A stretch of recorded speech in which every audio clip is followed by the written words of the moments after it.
विविध शरीर भगवान नाना प्रकार के शरीर को धारण करते हैं और हर ही कृपा में भी सज्जन पीड़ा साधु संतों के भगवान अपने भक्तों के निज रक्षा के लिए नाना प्रकार का तन धारण करके इस धरा पे अवतरित होते हैं। विप्रधेर सुर संत हित लिंग मनुजय अवतार निज इच्छा निर्मित तनो माया गुण गोपाल। नाना प्रकार के ऐसे चौपाई ऐसे श्लोक हैं जो ये स्पष्ट करते हैं कि भगवान ने गौ के लिए, ब्राह्मण के लिए, संत के लिए, अपने भक्त के लिए नाना प्रकार के तन को इस धरा पर धारण किया। चौथा प्रश्न करते हैं, हे सूत जी महाराज, भगवान ने इस धरा पर कितने अवतार ले लिए? भगवान ने इस धरा पर कितने अवतार ले लिए? तो श्री सूत जी ने भगवान के 24 अवतारों का वर्णन किया। भगवान ने इस धरा पर कितने अवतार ली? 24 अवतार। इसके बाद 5वां प्रश्न श्री सौनक जी का, महाराज जीव के जीवन का लक्ष्य क्या है? देखो, अगर एक भी प्रश्न श्री सौनक जी का हमारे दिमाग में बैठ गया तो हम लोगों के जीवन का बेड़ा पार हो जाएगा। 4 प्रश्न बीत गए। 5वां प्रश्न है कि जीव के जीवन का लक्ष्य क्या है? हमारे आपके जीवन का लक्ष्य क्या है? तो हमारे आपके जीवन का लक्ष्य क्या है, कोई बताएगा? बोलो भाई, हमारे आपके जीवन का लक्ष्य कमाना और खाना है? बोलो, है कि नहीं? है ना? हम लोगों के जीवन का लक्ष्य है कमाना और खाना, लेकिन ये जो लक्ष्य है ये मिथ्या है, ये झूठी है। वास्तव में जीव के जीवन का लक्ष्य क्या होना चाहिए? तो भगवान को प्राप्त करना। ये जीव के जीवन का क्या होना चाहिए? लक्ष्य होना चाहिए। हमसे ही कुछ लोग प्रश्न करते हैं, महाराज इतनी उम्र कम है, चाहे मुझे इतनी बड़ी शरीर दिख रही है, इतना उम्र नहीं है। हमारी ही मित्र मंडली हमसे पूछते, देखो अभी कथा करने की क्या जरूरत थी, अभी भगवान का भजन करने का क्या जरूरत था, अरे बुढ़ापे में हो जाता था। मैं तो एक ही प्रश्न करता हूँ, प्यारे ये बताओ, बुढ़ापे का ठेका लेके बैठे हो क्या? बोलो, कोई बुढ़ापे का ठेका लेके बैठा है कि नहीं? जिंदगी बुढ़ापे तक चलेगी चलेगी? क्या भरोसा है इस जिंदगी का साथ देती नहीं ये किसी का? सही बात है। क्या भरोसा है इस जिंदगी का साथ देती नहीं ये किसी से? जिंदगी का कोई भरोसा नहीं है, कब साथ छोड़ करके चली जाए ये जिंदगी वास्तव में। अच्छा देखो, कुछ महापुरुष कहते हैं कि ये जीवन कितने दिन का है? तो 2 दिन का है। नहीं कहते देखो भाई 2 दिन की जिंदगानी है, ये 2 दिन की जिंदगानी में देखो कुछ है नहीं, भगवान का भजन कर लिया। कभी आप लोगों ने चिंतन किया है कि 2 दिन की जिंदगी क्या है? आखिर जीवन 2 दिन का ही क्यों है? इस पर कभी विचार किया है आप लोगों ने? पहले तो समझो, जिंदगी कहते किसे? जिंदगी कहते किसे और जिंदगी कहते किसे हैं? इसको समझने से पहले एक बात और समझो कि जहां जिंदगी जी रहे हो, जिस संसार में जिंदगी जी रहे हो, उस संसार का मतलब क्या होता है? संसार की परिभाषा क्या होती है? तो संसरति इति संसार, जो अपने गति से सरकता रहे। क्या? संसरति इति संसार, जो अपने गति से धीरे धीरे सरकता जाए और किसी को आभास न हो। किसी से मैं खड़ा करा के अभी पूछ लूं, ये बताओ आप कब बचपन में थे और कब जवान हो गए, कब बूढ़े हो गए? क्या आप डेट तारीख लिखे हो? कोई बता पाएगा क्या? यही संसार, यही क्या है, यही संसार है। ये धीरे धीरे खिसक रहा है, लेकिन किसी को ये संसार हो। अब ऐसे संसार में हम अपनी जिंदगी जी रहे हैं, तो जिंदगी की परिभाषा क्या है? तो जन्म और मृत्यु के बीच की क्या, जन्म और मृत्यु के बीच के क्रियाकलाप को ही क्या कहते हैं? जिंदगी कहते हैं। नहीं समझ में आ रही है भाई? जिंदगी कब से जीना व्यक्ति प्रारंभ, जब से जन्म लेगा तभी तो जिंदगी जी, मरने के बाद जिंदगी खत्म। तो जिंदगी की परिभाषा क्या? तो जीव जब जन्म लिया और जीव जब मरा, इन दोनों के बीच में उसने जो क्रियाकलाप किया उसी को क्या कहते हैं? जिंदगी कहते हैं। विचार करो एक विषय का। इसीलिए महापुरुषों ने गाया क्या कि जिंदगी 2 दिन का है। कितने दिन का है? केवल 2 दिन का। एक जन्म का दिन और दूसरा मृत्यु का दिन। यही 2 दिन की जिंदगी है।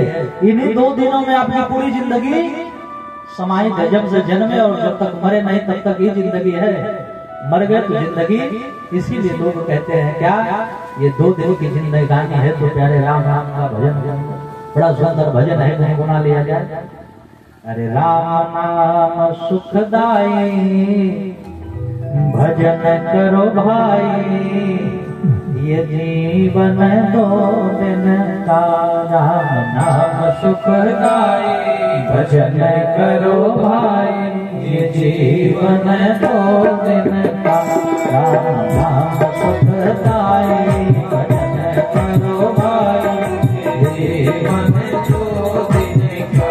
राम नाम सुखदाई, भजन करो भाई, ये जीवन 2 दिन का। राम नाम सुखदाई, भजन करो भाई, ये जीवन 2 दिन का। 2 दिन का प्यारे, 2 दिन का, 2 दिन का प्यारे, 2 दिन का, 2 दिन का प्यारे, 2 दिन का, 2 दिन का प्यारे, 2 दिन का। राम नाम सुखदाई, भजन करो भाई, ये जीवन 2 दिन का। राम नाम सुखदाई, भजन करो भाई, ये जीवन 2 दिन का। राम नाम सुखदाई, भजन करो भाई, ये जीवन 2 दिन का। राम नाम सुखदाई, भजन करो भाई, ये जीवन 2 दिन का।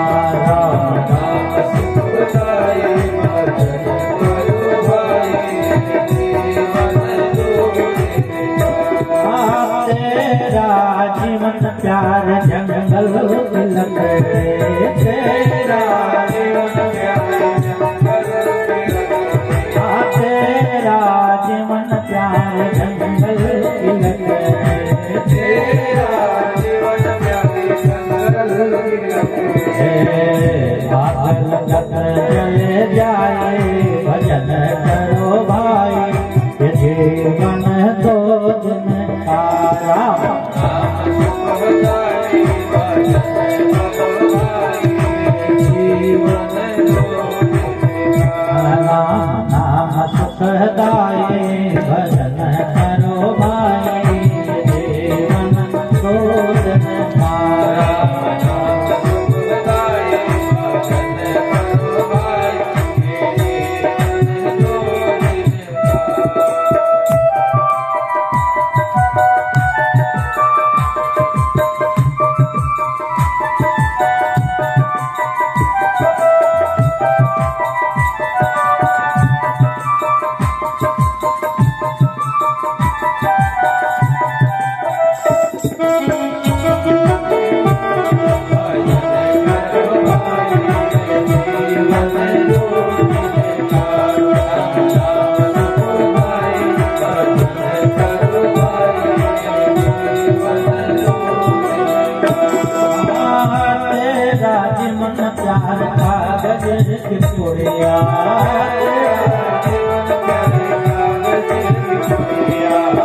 भजन करो भाई, ये जीवन दो दिन का।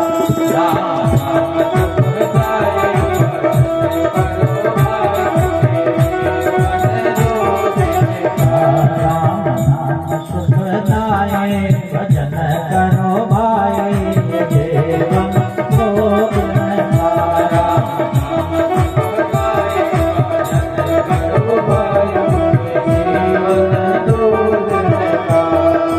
तेरा जीवन प्यार माटी कटेला, तेरा जीवन प्यार माटी कटेला, तेरा जीवन प्यार माटी कटेला, तेरा जीवन प्यार माटी कटेला। भूत पड़क गले जाए, भजन करो भाई, ये जीवन दो दिन का। राम नाम सुखदाई, भजन करो भाई, ये जीवन दो दिन का। राम नाम सुखदाई, भजन करो भाई, ये जीवन दो दिन का। राम नाम सुखदाई, भजन करो भाई, ये जीवन दो दिन का। राम नाम सुखदाई, भजन करो भाई, ये जीवन दो दिन का। भजन करो भाई, ये जीवन दो दिन का। हरे राम नाम सुखदाई, भजन करो भाई, ये जीवन दो दिन का। अरे दो दिन का प्यारे, दो दिन का। राम नाम सुखदाई, भजन करो भाई, ये जीवन दो दिन का। अच्छा, अब बात समझ में आई कि नहीं कि जिंदगी दो दिन की लोग क्यों कहते हैं? हाँ, बोलो भाई। जैसे अब तो ये बात स्पष्ट हो गई होगी आप लोगों को कि लोग ये क्यों कहते हैं कि जिंदगी दो ही है। वास्तव में प्यारे, इसका मूल विषय यही है कि जीव जब जन्म लेता है और जीव जब मरता है, इसी दोनों दिन के बीच में ही और इसकी पूरी जिंदगी क्या होती है? समाहित। इसीलिए कहा जाता है कि जिंदगी कितने दिन की है? 2 दिन की जिंदगी है। अच्छा, जब 2 दिन की जिंदगी है तो क्या करना चाहिए? बोलो बोलो, भगवान का भजन करना चाहिए। जितना हो सके उतना भगवान का भजन करना चाहिए। आइए अपने मूल पर चले। श्री शौनक जी के प्रश्न है कि जीव के जीवन का लक्ष्य क्या है?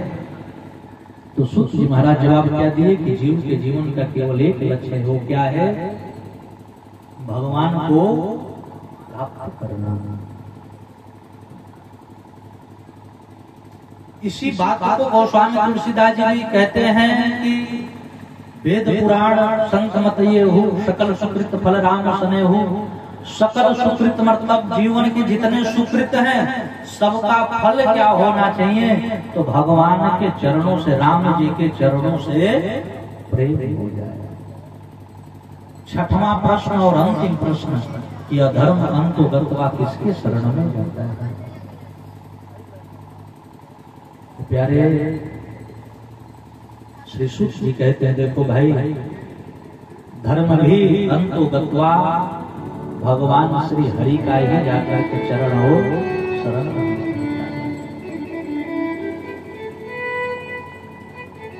भगवान से विलग कुछ नहीं है, भगवान से विलग कुछ नहीं है। जो कुछ तुम चराचर देख रहे हो, जो व्यवहार देख रहे हो, धर्म हो अधर्म हो, बुराई हो अच्छाई हो, ये सृष्टि जाकर के जिसने बनाया उसी में विलीन हो जाती है। जब इतने प्रश्न का जवाब सुन लिए श्री शौनक जी महाराज, तो उनके मन में उत्कंठा आई। क्या गुरुदेव, एक बात बताओ, घबराहट तो नहीं हो रही आप लोगों को? बोलो भाई, घबराहट नहीं हो रही है? आनंद आ रहा है कथा में? और गाँव थोड़ा बहुत अपनी तो आदत है। देखो हम ब्रजवासियों की एक आदत होती है, जानते हैं क्या?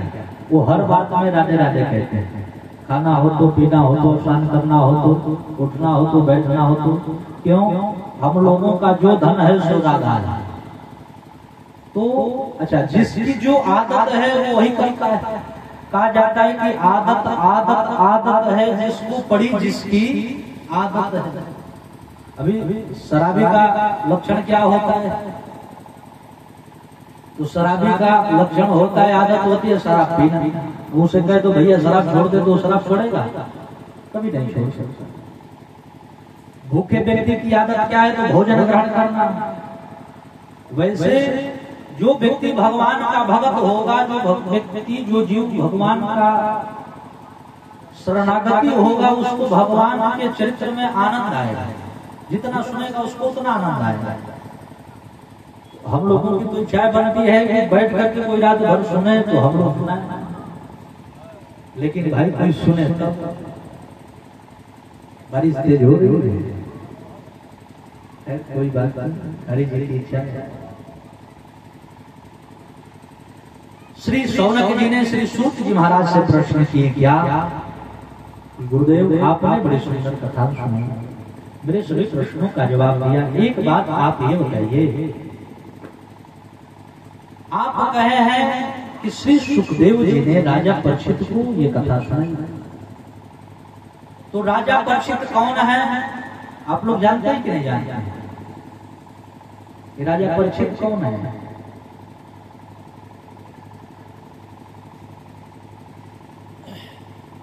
पांडव का नाम सुने हैं?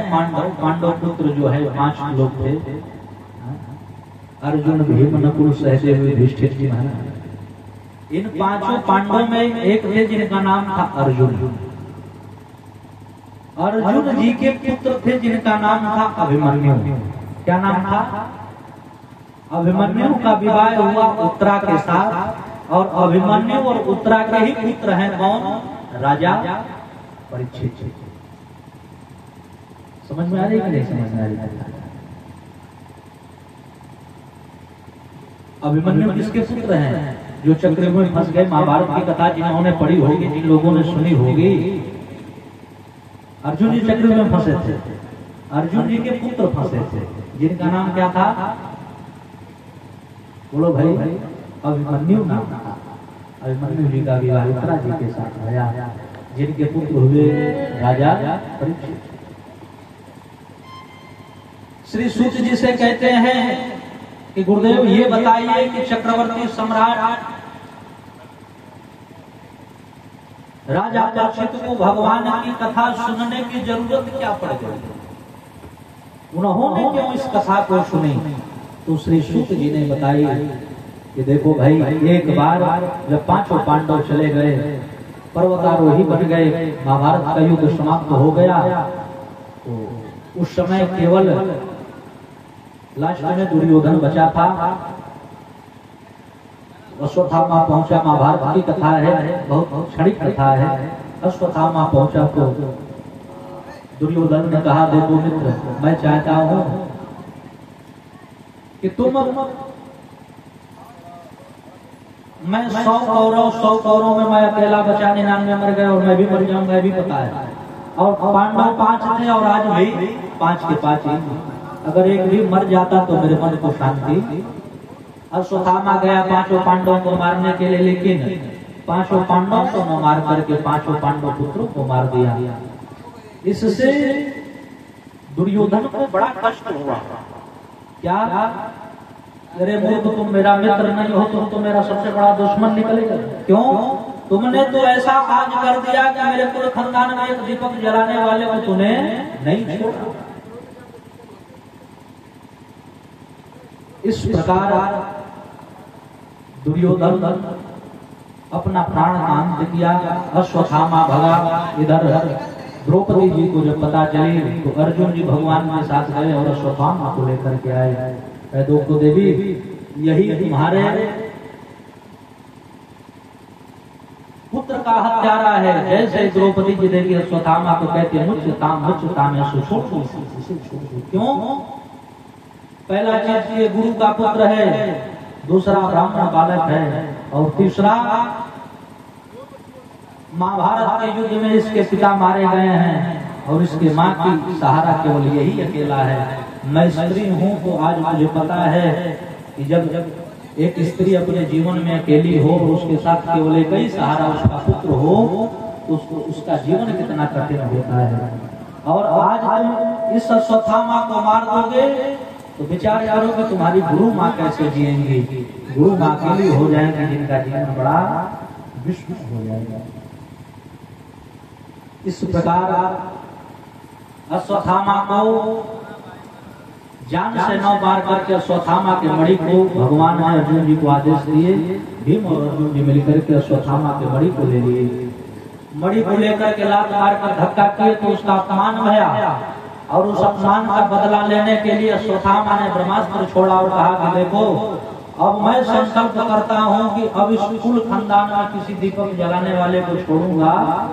और उसी समय उत्तरा के गर्भ में राजा परीक्षित जी पल रहे। ब्रह्मास्त्र उत्तरा के गर्भ के पास जैसे गया तो भगवान के पास दौड़ती उत्तरा आई और भगवान के चरण को पकड़ के कहते पाहि पाहि महायोगिन देव देव जगत्पते नान्यं त्वदभयं पश्येत् यत्र मृत्यु परस्परम्। पाहि मां प्रभु। ऐसा कोई तेज गुण जा रहा है जो मेरे गर्भ को नष्ट करना चाहता है। तो भगवान ने राजा परीक्षित किया उत्तरा के गर्भ में जाकर के अमुष्य रूप धारण करके और उत्तरा के गर्भ में जाकर भगवान ने राजा परीक्षित की रक्षा की। किससे? अपने चक्र सुदर्शन। इसके बाद समय बीता, भगवान द्वारिका चले गए। द्वारिका के बाद भगवान द्वापर युग समाप्त हुआ तो भगवान परम धाम चले गए। वो वहीं पर द्वारिका जैसे भगवान परम धाम गए द्वापर युग समाप्त हुआ, कलयुग प्रारंभ हुआ। उसी समय परीक्षित जी को पूरे भूखंड का राजा बनाया गया। तो जैसे एक दिन आश्चर्य देखे कि एक काला कलूटा व्यक्ति एक गैया और बछड़े को पीटता हुआ ले जा रहा है। परीक्षित जी ने मना किया तो कलयुग माना नहीं। वो काला व्यक्ति बोला देखो भाई हम कलयुग हैं, हमारा प्रभाव है कि हम किसी को चैन से जीने नहीं देंगे। बैल को धर्म बताया, गाय को धरती बताई और कहा कि देखो हमारे प्रभाव से न तो धर्म सुखी है, न धर्म पुष्ट है, न धरती सुखी है, न पुष्ट है। ऐसा मान्यता श्रीमद् भागवत महापुराण के अनुसार कि जो बछड़ा था उस बछड़े का केवल एक ही पैर था। कितना पैर था? वास्तव में धर्म के 4 पैर हैं। कितने पैर हैं? 4। क्या क्या है? तो देखो दया, पहला क्या है? दया, दान, तप। दया तप दान। और इसके बाद 4 चरण है। एक दया, जैसे सतयुग था तो सतयुग में लोगों के पास तप था। क्या था? तप था। तप समाप्त हुआ तो सतयुग समाप्त हो गया। उसके बाद त्रेता युग आया। तो त्रेता युग में सतयुग में सत्य था। देखो सत्य, दया, दान और तप, ये 4 पैर हैं किसके? धर्म। तो सतयुग में सत्य था। जब सत्य समाप्त हुआ तो सतयुग समाप्त हो गया। फिर त्रेता युग आया तो त्रेता में तप था, तो तप समाप्त हुआ तो त्रेता युग समाप्त हो गया। द्वापर में दया बचा, तो जैसे दया समाप्त हुई तो द्वापर युग समाप्त हो गया। बचा कलयुग। कलयुग में केवल एक चीज बचा है, उसका नाम है दान। जब तक दान है तब तक कलयुग है। जिस दिन लोग दान देना बंद कर देंगे उसी दिन कलयुग का अंत हो जाएगा। राजा परीक्षित ने बड़ी डांट फटकार लगाई और डांट फटकार लगा करके कलयुग को पहले 4 स्थान कलयुग ने मानने के लिए तो 5 माना, लेकिन पहले 4 स्थान राजा परीक्षित दिए। भूतम पानम स्त्रियः सुना, कहते जहाँ लोग जुआ खेलते हो वहाँ जाकर के निवास करो। जहाँ पराया धन हो वहाँ निवास करो। जहाँ पराई स्त्रियों के साथ संबंध बनाए जा रहे हैं वहाँ निवास करो। और जहाँ पर पराया स्वर्ण हो वहां पर के जाकर के तुम वास करो। इतने में कलयुग हर्ष पड़ाव कहा महाराज में हम संतुष्ट हैं। 5 स्थान लेकर के कलयुग संतुष्ट हुआ। एक दिन भैया क्या राजा परीक्षित शिकार खेलने के लिए गए, रास्ते में प्यास लगा, सभी ऋषि आश्रम में पहुंचे और पानी की आवाज लगाई, लेकिन सभी ऋषि साधना में बैठे थे। तो जो ब्रह्म ऋषि साधना में बैठा है तो साधना भंग नहीं होती। अब इनको लगा कि राजा ने मेरा अपमान कर दिया, साधु ने मेरा अपमान कर दिया। रास्ते में गए, मरा हुआ सर्प मिला, उसको उठा करके और समीक ऋषि के गले में लपेट। समीक ऋषि के पुत्र हैं श्रृंग ऋषि। गंगा स्नान करके आए तो देखे तो हमारे पिता की हालत किसने बनाई। हाथ में जल लेकर के उन्होंने श्राप दिया कि जिस दुष्ट ने मेरे पिता की हालत की, आज के 7वें दिन यही तक्षक नाग, यही सर्प तक्षक नाग बनेगा और उसे डसेगा और उसकी मृत्यु हो जाएगी। ये बात जब राजा परीक्षित को पता चली तो राजा परीक्षित को बड़ा ग्लानि हुआ। कहा कि देखो मेरे पितामह पर पितामह साधु संतों की सेवा करते थे, साधु संतों की बात को मान करके अपने आचरण को सुधारा, और मैं एक दुष्ट जो साधु संतों का अपमान कर दिया। उन्होंने पूरे धरा के साधु संतों को सूचित दिया, सूचना भेजवाया क्या कि हमें 7वां दिन मृत्यु होने वाली हमारी, वो भी सर्प के काटने से। देखो कुछ कुछ ऐसी मृत्यु है जिसको अकाल मृत्यु में रखा जाता है, उसमें एक सर्प के काटने से अगर जीव की मृत्यु हो जाए तो भी अकाल मृत्यु के अंदर ही आता है। तो कहे जब सर्प काटेगा मृत्यु हो जाएगी तो मेरी आत्मा तृप्त होगी। तो इसके लिए 7 दिन में मैं कौन सा उपाय करूं जिससे मेरा मोक्ष बन जाए। तो गंगा तट के किनारे बैठे वहीं पर श्री सुखदेव जी का आगमन हुआ और राजा परीक्षित श्री सुखदेव जी को प्रणाम करते हैं।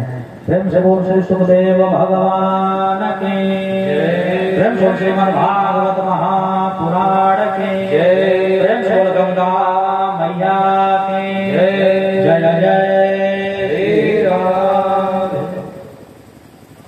सुखदेव जी आए, राजा परीक्षित ने प्रणाम करके, और आज तो ये टेंट बाजा ये त्रिपाल सब लगा है तो बड़ी चकचक व्यवस्था है। उस जमाने में बालू के ढेर लगाए गए और ऊंच स्थान बनाया गया जिसको व्यासमंच कहा जाता है, गद्दी बनाई गई, उसी पर श्री सुखदेव जी विराजमान हुए और 7 दिन तक कथा गाई। और जैसे ही कथा 7वें दिन पूर्ण हुई, राजा परीक्षित भगवान के परम धाम को प्राप्त हुए। श्री सूत जी महाराज सौनक जी से कहते हैं क्या